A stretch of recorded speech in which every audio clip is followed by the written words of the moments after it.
Hi guys! So I guess I'm the last one to review Vicious by V.E. or Victoria Schwab.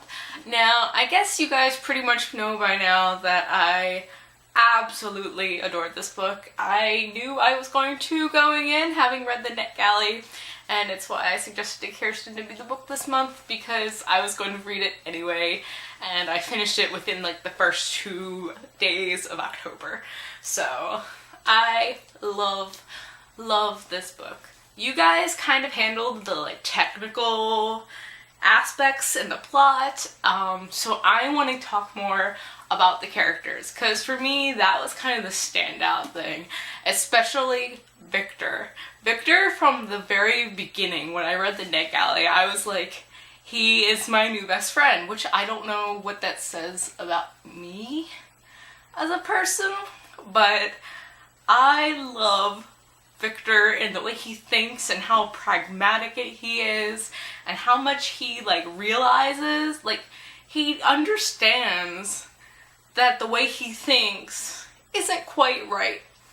I think that maybe, just maybe, how self-aware of your own evil, maybe that affects how, like when you become an EO, how your psychology kind of gets mixed up.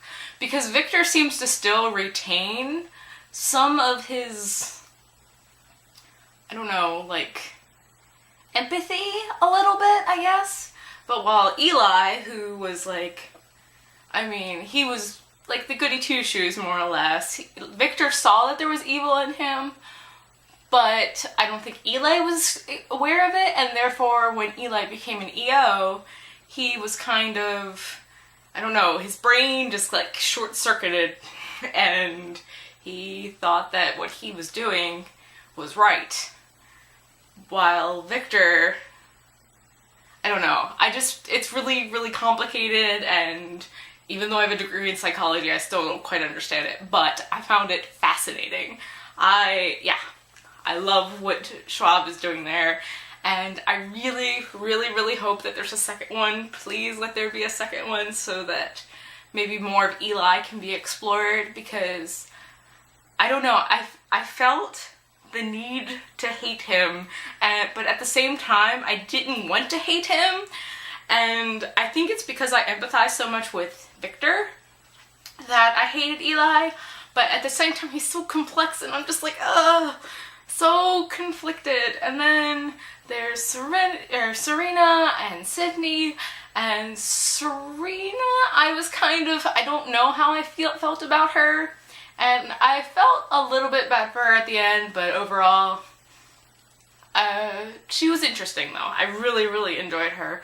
And Sydney, I am also very curious about her, and it's funny because the entire time, well, not the entire time, but there was points where I was just imagining like Victor and Sydney like just like sitting down to breakfast. Victor's reading the paper and Mitch is like making them breakfast or something and has like an apron on. I don't know why I had this image in my head, but I thought it was hilarious, and at some point I need to like make fan art of that. That needs to happen. Don't know if I have anything else to say, and I really hope that these were coherent thoughts.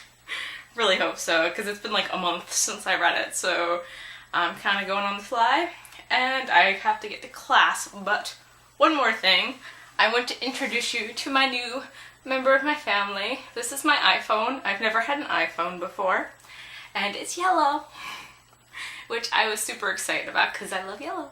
And yeah, I got a case for it. It's on Etsy, and it's a checkout card from like when we had card catalogs and we checked out using cards instead of barcodes. And the librarian in me loves it, so I'm really excited to have that, even though it will cover up the yellow. Liz forgot to mention it, but next week's book is The Beginning of Everything by Robin Schneider, and it's also yellow, so pretty, and I am really excited about it. I don't really know what it's about, but it's been compared to John Green, and I love John Green, and it's also by a YouTuber, and I love YouTubers. So, yeah, I should get to class. So I will see you guys, I guess, during the week with your videos. Okay, bye!